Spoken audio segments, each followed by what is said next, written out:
Bismillahirrahmanirrahim. Alhamdulillahi rabbil alamin. Assalatu wassalamu alaika ya sayyidi ya Rasulullah. Khudh biyadi qallat hilati adrikni. Bagi seorang pelajar, ada beberapa etika dan tugas yang harus dipenuhi. Namun pembahasan di sini akan dikelompokkan dalam 7 bagian. Tugas pertama, mengutamakan kesucian jiwa dari akhlak yang tercela. Hal ini didasarkan pada sabda Rasulullah sallallahu alaihi wasallam, agama dibangun atas dasar nilai-nilai kebersihan. Kebersihan yang dimaksud hadis ini tidak hanya terbatas pada kebersihan pakaian semata, tetapi juga mencakup kebersihan hati. Hal ini ditegaskan dalam firman Allah Subhanahu wa ta'ala, sesungguhnya orang-orang musyrik itu najis atau kotor jiwa. Quran Surat At-Taubah ayat 28. Ayat ini menjelaskan bahwa sifat najis tidak hanya melekat pada pakaian saja. Jadi barang siapa yang tidak menyucikan hatinya dari kotoran-kotoran jiwa, maka tidak akan mendapat ilmu agama yang bermanfaat dan pantulan cahaya ilmu.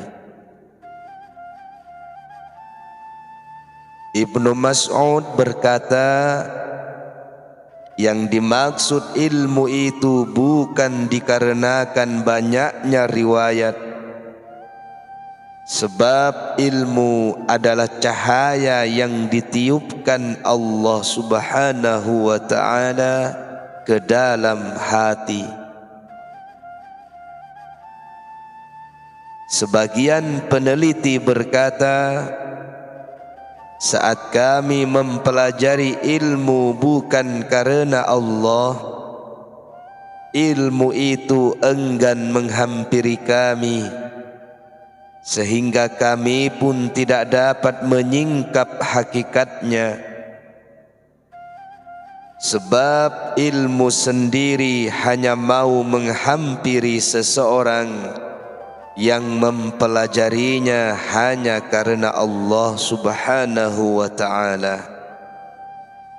Akibatnya, yang kami peroleh hanya informasi dan kalimat-kalimatnya saja.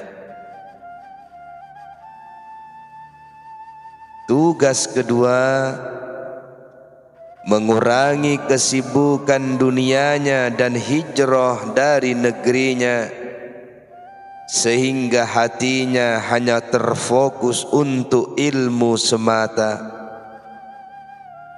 Allah Subhanahu wa ta'ala tidak menjadikan dalam diri seseorang 2 hati dalam 1 rongga. Oleh karena itu, ada yang berkata, kamu tidak akan mendapatkan ilmu meski hanya sebagian saja, hingga kamu serahkan dirimu seutuhnya untuk ilmu.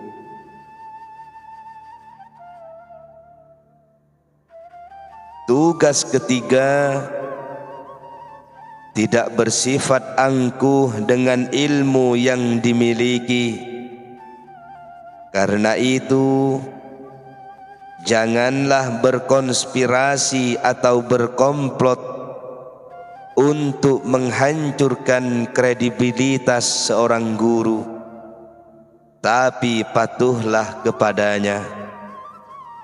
Serahkan kendali dirimu kepadanya, seperti orang sakit yang menyerahkan perawatan untuk kesembuhannya kepada seorang dokter, tanpa harus mempermasalahkan atau memutuskan sendiri jenis obat yang diberikan kepadanya. Hendaknya seorang pelajar harus senantiasa membantu gurunya, sebagaimana yang tersirat dalam satu riwayat bahwa suatu hari Zaid bin Thabit radhiyallahu anhu berangkat untuk mensolati jenazah. Ia pun mendekati keledainya untuk dikendarai. Tiba-tiba Ibnu Abbas radhiyallahu anhu datang, lalu memegang tali kekangnya. Maka Zaid berkata, "Wahai anak paman Rasulullah sallallahu alaihi wasallam, biarkan saja."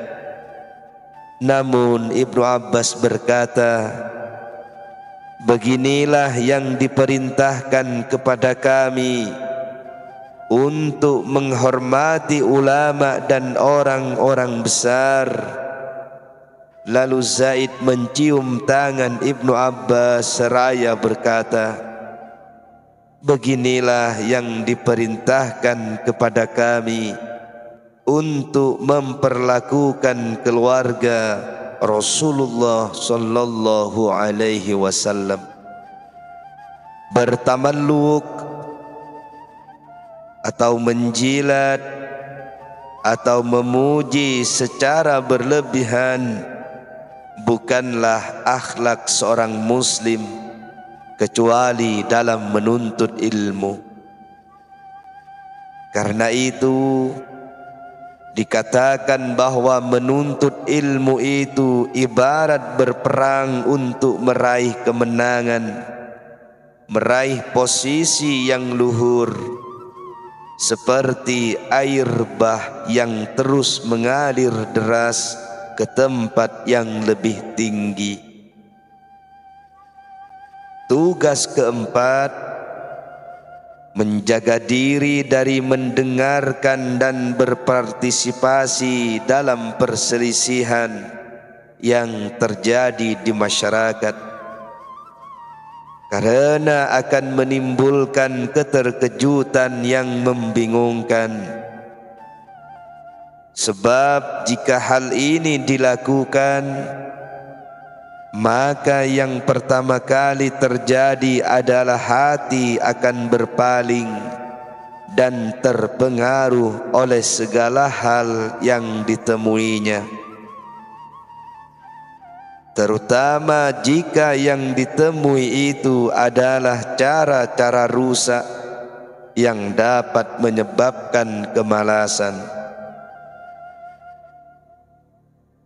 Oleh karena itu, bagi penuntut ilmu pemula tidak diperbolehkan mengikuti kebiasaan-kebiasaan penuntut ilmu yang telah mencapai tahap akhir, hingga sebagian mereka penuntut ilmu tahap akhir berkata, "Barang siapa yang mengikuti perjalanan kami dari awal, maka ia akan menjadi orang benar.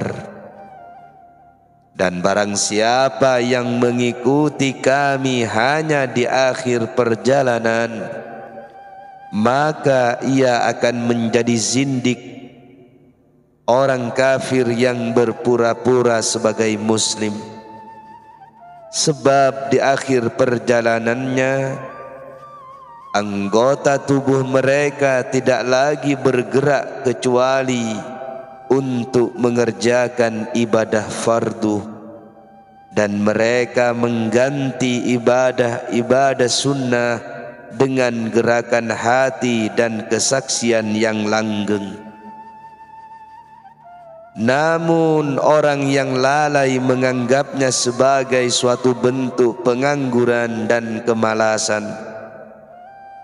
Allah Subhanahu wa ta'ala berfirman, dan kamu lihat gunung-gunung itu, kamu sangka dia tetap di tempatnya, padahal ia berjalan sebagai jalannya awan. Quran Surat An-Naml ayat 88. Tugas kelima, tidak menyisakan satupun cabang ilmu yang baik untuk dipelajari hingga mengetahui maksudnya. Bila cukup waktu, maka ia akan memperoleh semuanya. Namun jika tidak, maka ia harus memilih bagian ilmu yang terpenting. Dan memilih bagian yang terpenting hanya mungkin dilakukan setelah mengetahui seluruh cabang ilmu secara umum. Tugas keenam, memprioritaskan ilmu-ilmu penting, yaitu ilmu akhirat. Jika diibaratkan, ilmu itu dibagi menjadi dua: ilmu muamalat dan mukasyafat, atau ilmu yang dapat menyingkap hati untuk mendekatkan diri kepada Allah Subhanahu wa ta'ala. Ilmu muamalat dapat mengantarkan manusia kepada ilmu mukasyafat, sementara mukasyafat adalah ma'rifatullah, mengenal Allah Subhanahu wa ta'ala secara dekat. Ilmu mukasyafat ini adalah cahaya yang dipancarkan Allah Subhanahu wa ta'ala ke dalam hati seorang hamba yang disucikan dengan ibadah dan mujahadah atau sungguh-sungguh dalam beribadah. Seperti itulah tingkat keberimanan Abu Bakar As-Siddiq radhiyallahu anhu, yang jika dibandingkan dengan tingkat keberimanan penduduk dunia, maka akan lebih berat timbangan keimanan beliau. Hadis riwayat Ahmad. Jelasnya, ilmu adalah yang melekat dalam hati, bukan dikarenakan banyaknya petunjuk dan hujah. Namun yang mengherankan, orang yang mendengar perkataan seperti ini atau sebagian hadis dari Rasulullah sallallahu alaihi wasallam justru melecehkan ungkapan-ungkapan yang dilontarkan kaum sufi dengan menganggapnya sebagai kebohongan kaum sufi. Jadi berhati-hatilah mengenai hal ini, karena jika hal ini dilakukan, maka hilanglah pondasi utama. Berusahalah mengetahui rahasia ilmu yang bersumber dari pengetahuan yang dimiliki para fuqaha dan mutakallimin. Engkau tidak akan mengetahui rahasia tersebut kecuali dengan kesungguhanmu dalam menuntut ilmu. Ketahuilah bahwa ilmu yang paling mulia dan paling tinggi adalah ilmu mengetahui Allah Subhanahu wa ta'ala atau ma'rifatullah. Ilmu ini laksana lautan yang dasarnya tidak terjangkau. Tingkatan manusia yang tertinggi dalam meraih ilmu ini adalah para nabi, kemudian para aulia, lalu orang-orang setelahnya. Dikisahkan bahwa ada dua orang bijak yang ahli ibadah dalam suatu masjid. Salah seorang di antaranya menggenggam selembar kain yang bertuliskan, "Jika engkau telah melakukan segala hal dengan baik, maka janganlah engkau mengira bahwa engkau telah berbuat baik dalam satu hal hingga engkau mengenal Allah Subhanahu wa ta'ala." Ketahuilah bahwasanya dialah yang menjadi penyebab pertama segala sebab dan pencipta segala sesuatu, sementara yang lainnya menggenggam selembar kain bertuliskan, "Dulu sebelum mengenal Allah Subhanahu wa ta'ala, aku minum dan kenyang. Ketika mengenalnya, aku pun sudah merasa puas tanpa harus minum." Tugas ketujuh saat menuntut ilmu, niat seorang murid haruslah menyemangati batinnya agar sampai kepada Allah Subhanahu wa ta'ala dan dapat berada di sisi orang-orang yang mendekatkan diri kepadanya. Dalam menuntut ilmu tidak boleh diniatkan untuk memperoleh kekuasaan, harta benda dan kedudukan, seperti halnya tugas seorang guru yang berada dalam situasi terbaik jika masuk dalam ruang lingkup ungkapan berikut ini. Orang yang mengetahui adalah orang yang mengamalkan dan mengajarkan ilmunya. Orang seperti inilah yang didoakan oleh para penduduk langit atau para malaikat. Janganlah menjadi seperti sebatang jarum yang berfungsi untuk menjahit pakaian atau untuk menutupi badan, tapi ia sendiri nampak telanjang. Atau seperti sumbu lampu yang berfungsi menyinari sekitarnya, tetapi ia sendiri terbakar. Barang siapa yang menjalankan tugas sebagai pendidik, maka ia harus mempelajari hal yang besar.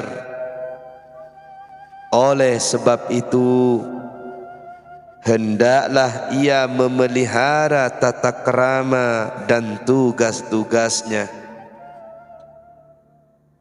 Tugas pertama, menunjukkan kasih sayang kepada murid dan memperlakukannya seperti anak sendiri, sebagaimana sabda Rasulullah sallallahu alaihi wasallam, "Sesungguhnya kasih sayangku pada kalian laksana kasih sayang seorang ayah kepada anak-anaknya. Hadis riwayat Abu Daud. Bahkan jika dicermati secara mendalam, guru adalah orang tua yang sebenarnya. Sebab ayah adalah penyebab lahirnya seorang di kehidupan fana ini atau dunia. Sedangkan guru bisa jadi adalah penyebab seseorang berada di kehidupan yang kekal, akhirat, surga. Oleh sebab itu, hak guru lebih diutamakan daripada hak kedua orang tua.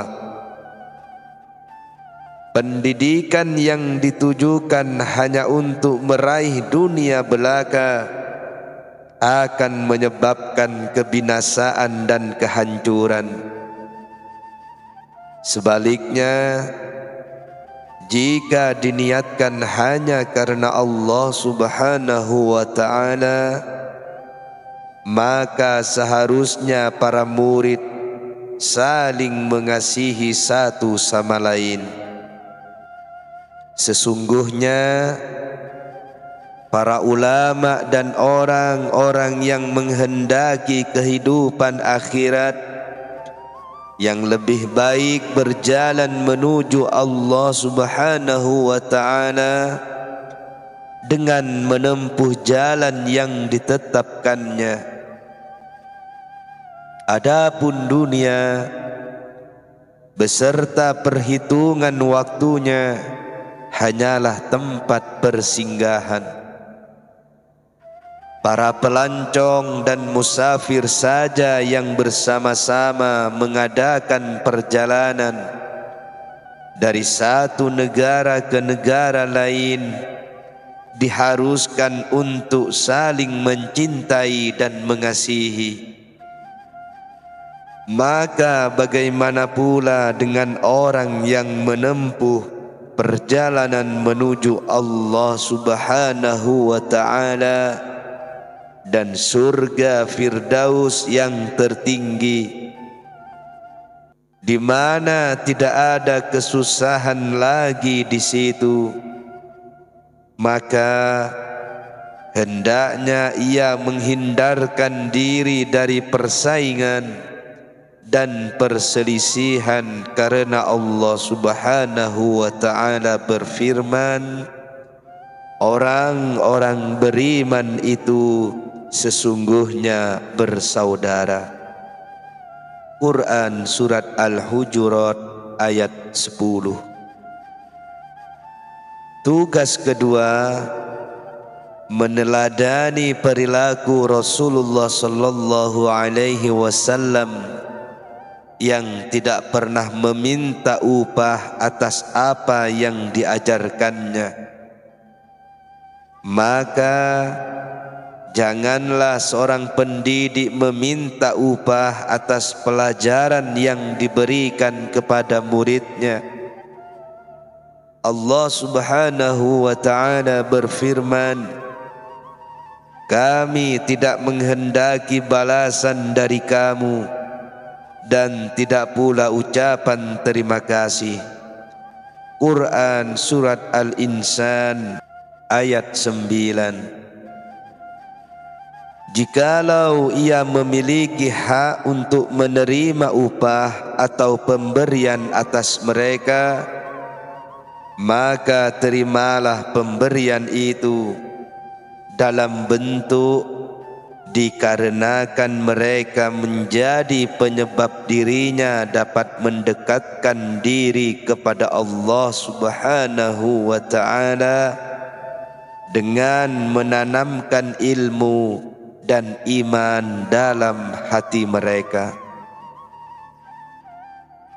Tugas ketiga, jangan menyimpan nasihat seperti menasihati muridnya untuk tidak melakukan perlawanan demi suatu kedudukan sebelum sang murid memang berhak memperolehnya, dan melarangnya untuk mempelajari ilmu tersembunyi sebelum mempelajari ilmu-ilmu yang tampak.